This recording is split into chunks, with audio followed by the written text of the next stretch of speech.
Beautiful. I know that meditation in particular is used. It's a tool specifically, to improve our mental health. And as you said, you're touching on, some of those everyday traumas that we experience in humanity, and meditation's a great way to be able to center ourselves.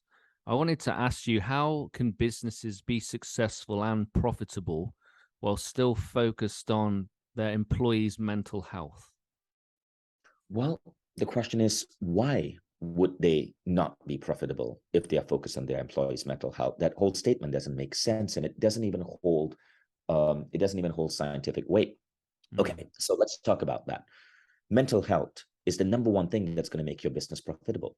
Every single study done by Harvard University, every single study done in the field of positive positivity quotient. So it's called PQ. Okay, so your PQ is your ratio of positive thoughts to your overall thoughts. So let's say you have 10 hours of waking state in a day, and you spent your first hour miserable because, for whatever reason, you got out of bed on the wrong side. Your PQ level would be around 90. Now, it turns out in studies of this concept called PQ, the higher the PQ, the better your performance at work.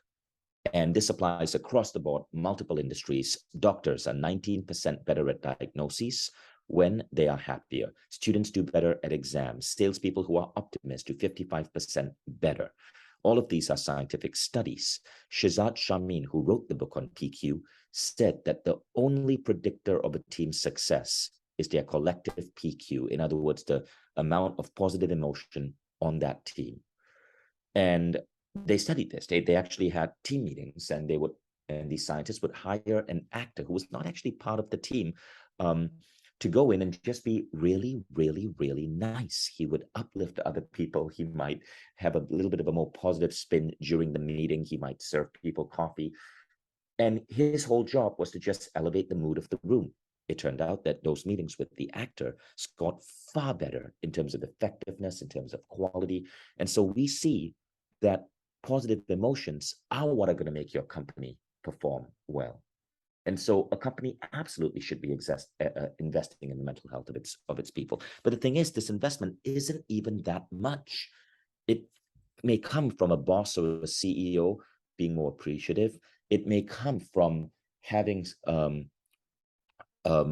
simple things that are part of your company culture, like celebrating one's birthday, taking 5 minutes as a pause from work for people to gather around a member of a team and just honor them on their birthday.